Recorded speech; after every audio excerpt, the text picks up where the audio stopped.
Attempting to rival Ferrari as Honda in the 1980s is like trying to kill a bear with marshmallows.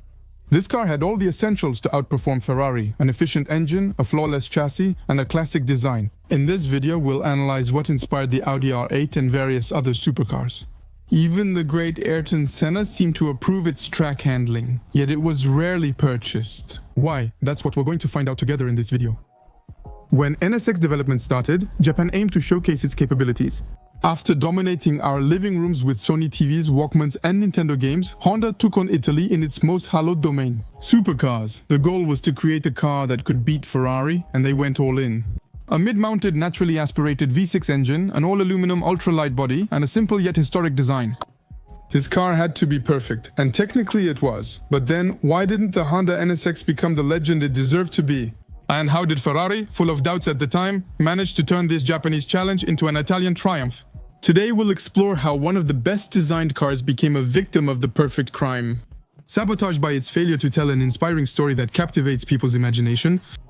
Welcome to the story of the Honda NSX, the supercar that could have killed Ferrari, but nobody bought.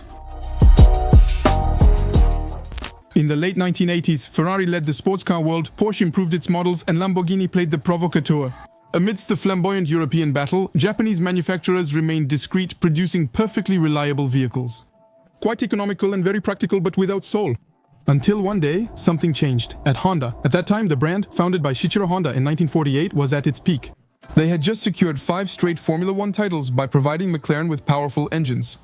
Despite their successes, a key element was missing: an iconic car capable of proudly bearing the brand's logo on the road and embodying both their technical genius and their burning ambition.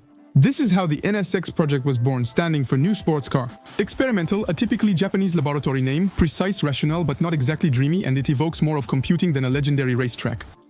The specs are clear but very ambitious. Create a supercar capable of competing with Ferrari, but with the reliability, efficiency, and ease of use of a Honda Civic. Honda makes a strong first impression with an everyday Ferrari, a novel concept. A mid-rear mounted, naturally aspirated 3.0 L56 engine with 274 horsepower and a precise 5-speed manual transmission, groundbreaking innovation, an all-aluminum body weighing almost 200 kg less than steel competitors. The NSX boasts a featherweight of only 1,370 kilograms, a technological feat. Honda's new design is a total surprise, drawing inspiration from 2 concept cars, including one designed by Italy's Pininfarina studio. The result is a sleek, low, clean line, less aggressive than a Lamborghini Countach, less dramatic than a Ferrari F40, but quite elegant and timeless. A minimalist supercar with flawless proportions, distinct from its flashy European rivals. The 2 concepts that gave roots to the design of the NSX are the Honda Pininfarina Experimental and the Morris Garage's EXE.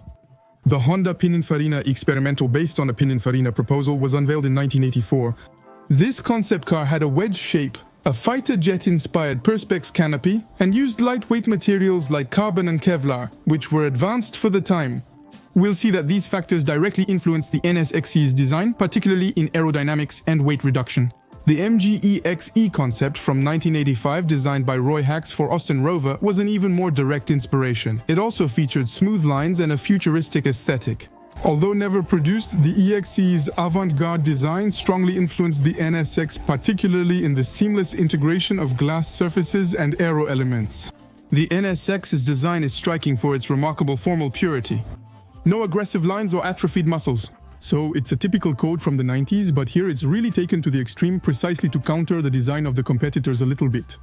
The NSX's design focuses on proportion, surface, and balance, aiming to convince rather than impress.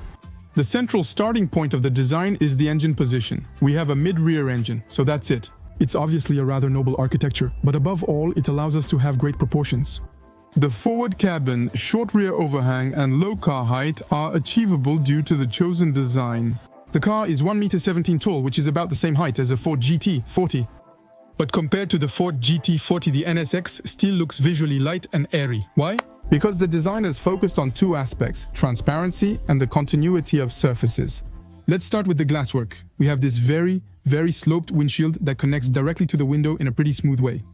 And it's the same at the back. We really have this bubble that continues without any break. We even have a very thin pillar at the front, which gives us a lot of visibility. And actually, all of this really creates the effect the cabin sits on the body like a canopy. The concept, directly inspired by the F-16, allows for a very low beltline. transparency, lightness, and excellent interior visibility, which will perfectly fulfill Honda's goal, that is, to make a supercar that's easy to use and practical for everyday life. The NSX's design was particularly futuristic for its era. The design is fundamentally sleek and almost abstract, with all appendages and unnecessary elements removed. And the whole side of the car remains discreet, barely animated by a single side air intake that cools the engine. It's not over-designed like the 348, with no oversized spoiler and an understated face that makes sense. The idea was really to show that the NSX was born in a wind tunnel and not in a Baroque sculpture studio. As a result, it had an aerodynamic drag coefficient of 0.32, which was exceptionally low for its category at the time. With this design, it's evident that every line was crafted not for aesthetics, but primarily to ensure stability at high speeds. And then there's the material, aluminum. In 1990, using an all-aluminum body was unprecedented. The idea came from a clear goal, reducing weight while maintaining rigidity, not from a designer's whim. The result? A chassis 40% lighter than steel, weighing around 1,370 kilo, which is 200 kilos less than a Ferrari. This material also requires a new approach to surface shaping, tighter, cleaner, and without exaggeration. The car's interior design philosophy prioritizes functionality, mirroring its exterior approach. The no-frills cockpit design allows it to age relatively well, but above all, it's designed to improve the ergonomics and comfort of the driver. The seats are very low, nearly at floor level, but visibility remains great. The dashboard is horizontal, clear, and simple, with a nice wraparound theme connecting it to the doors. As we saw on the outside, the Honda teams wanted to make the windshield pillars as thin as possible so they wouldn't obstruct peripheral vision. Another direct reference to the F16? And the driving position is ideal. Legs fairly extended, compact steering wheel, the center console coming straight down from the dashboard. The handbrake is conveniently located next to the gear lever, which is short and precise like a surgical tool. In the end, this interior isn't too eccentric, but every control has been tested, approved, and refined for accessibility, reduced effort, and increased pleasure. The goal was simple, to create a supercar that disappears in the hands of the driver.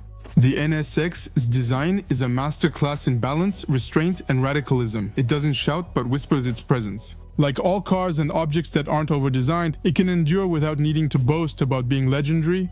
This style perfectly embodies Honda's design goals.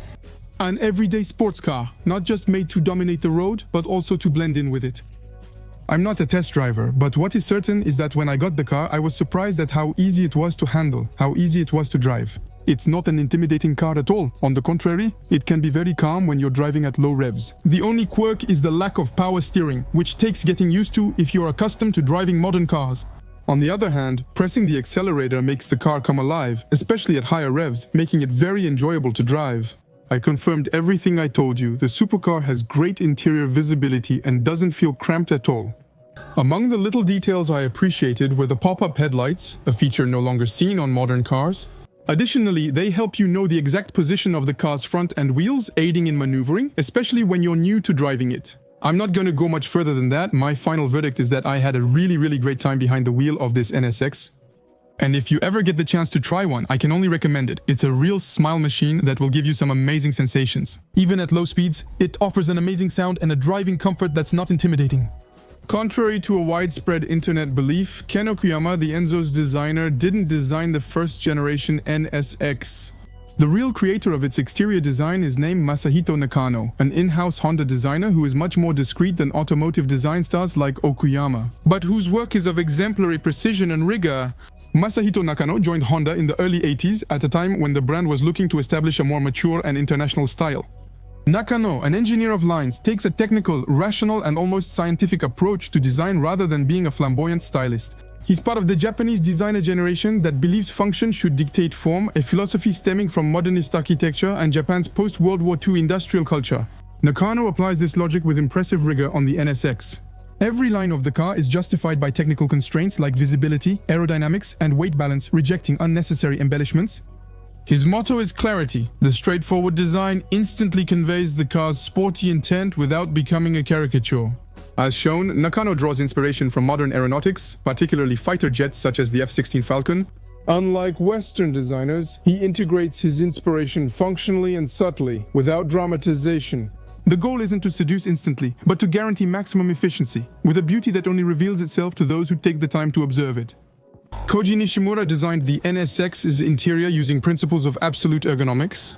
Masahito Nakano ultimately defines the exterior image, creating a discreet, sleek, and understated yet technically evident silhouette. Kano Kuyama was working at Pininfarina simultaneously but had no involvement with the NSX. He would later become famous for models like the Ferrari Enzo or the Maserati Quattroporte, embodying a completely different design philosophy. A philosophy nearly opposite to Nakano's, more emotional and spectacular. To perfect this masterpiece, Honda enlisted the help of the era's greatest driver, Ayrton Senna. Although often said, he didn't actually take part in designing the car. Senna tested the NSX at Suzuka Circuit between two Grand Prix races near the end of its development, to validate the work that had been done and give his opinion on the final tuning details that could make the car even more agile, precise, and enjoyable to drive. The magnificent images show the legend pushing the car while wearing loafers and tennis socks. Most importantly, Honda was assured the chassis was good as confirmed by Senna after his test laps. When it was finally unveiled at the Chicago Auto Show and then officially launched in '90, the Honda NSX was much more than just a car. Japan declares war on the European automotive industry. A true shock for Ferrari and the entire sports car industry of the era. For the first time, a supercar is truly accessible, usable every day, without the fear of breaking down on the highway and waiting for an Italian tow truck. To truly understand, perspective is key. A Ferrari 348 produced 300 horsepower at that time. However, its reliability is as reassuring as a poorly tied bungee cord. In the past, unreliable high-performance cars were considered normal and their quirks were forgiven. But compared to it, the NSX offers almost as much power, 274 horsepower in Europe, 270 in Japan, while being lighter. It accelerates to 100 km/h in 5.7 seconds and has a top speed of 270 km/h. Impressive and much more reliable, the NSX was built with obsessive meticulousness by Japanese engineers. Every detail is designed to offer an experience that is both sporty and intuitive. Driving an NSX daily is nearly like driving an Accord, with a single distinction. When you floor the accelerator, it completely changes its personality. Its style too, as we've seen, is a silent revolution. Where Ferrari and Lamborghini go for drama, aggressiveness, and extravagance, Honda has chosen simplicity. However, this discretion will be both NSX's greatest strength and weakness.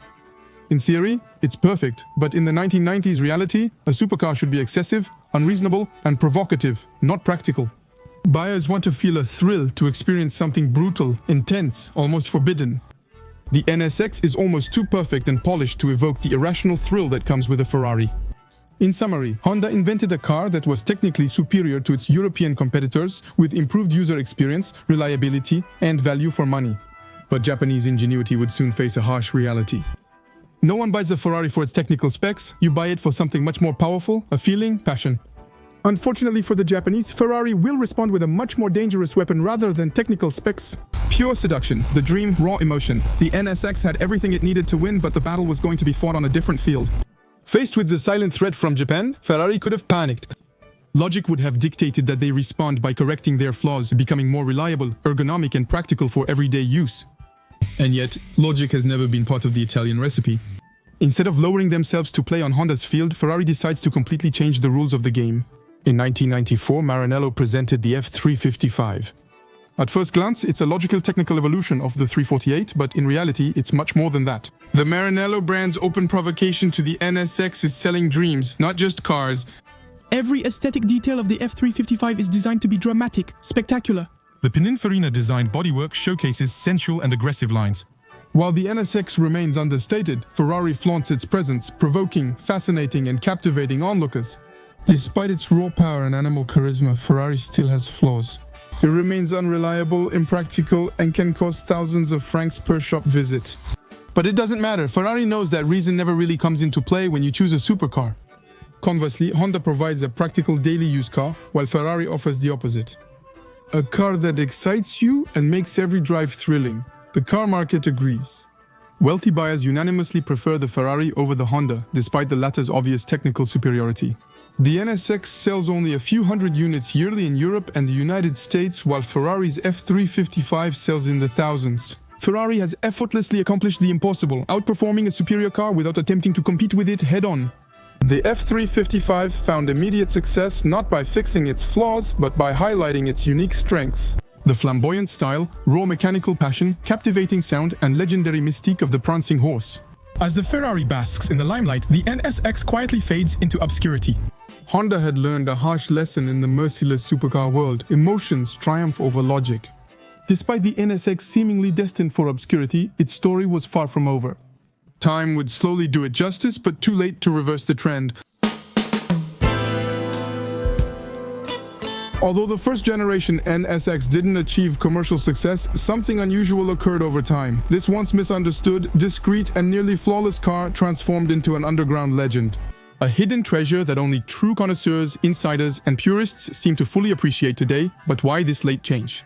How can we explain that the NSX, shunned by buyers when it was released, is now considered one of the most influential cars of the past 30 years?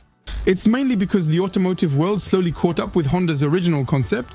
Having a supercar for daily use is now the norm, not just a fantasy. Porsche, Audi R8, and modern Ferraris like the Roma or the 296 all adopted what the NSX grasped 2 decades earlier. Ironically, Honda's visionary genius triumphed, but only after the brand left the game. Then there's that famous minimalist, discreet, and timeless design. As decades pass, the 80s and 90s' stylistic excesses often age poorly.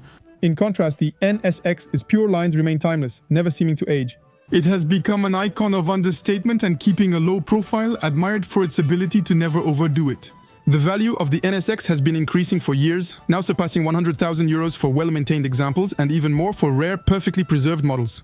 It's now a cult object for enthusiasts who pay a high price for what it represents. Non-conformity, subtle excellence, and a pioneering spirit unrecognized by most in time. Gordon Murray, the famed McLaren F1 designer, acknowledged that the NSX was his ultimate benchmark when creating his supercar. He said that the McLaren F1 as we know it would never have existed without the Honda. The NSX's true legacy is inspiring quiet excellence over instant infatuation, despite the ultimate paradox that remains. Despite the late recognition, Ferrari remains iconic in the public's mind. The Italian myth effortlessly captivates audiences. Ultimately, a car's immortality isn't defined by perfection. It's the story it tells. The NSX demonstrates that beyond engineering and design, the automobile is primarily about pure emotions, embraced irrationality, and well-told stories. Bad Ferrari requires more than just perfect specs. It demands mastering the subtle art of storytelling. The NSX is now a treasure for enthusiasts. For many, it's just a 90s car that doesn't necessarily turn heads on the street. For others, it's downright a monument, and maybe in the end that's better, because a quiet genius often leaves a more lasting mark than a superstar who just has their 15 minutes of fame. The NSX never killed Ferrari, but in a way, it did something much better. It invented a new category of accessible, versatile, easy-to-drive supercars that has remained popular to this day and keeps the passion for cars alive.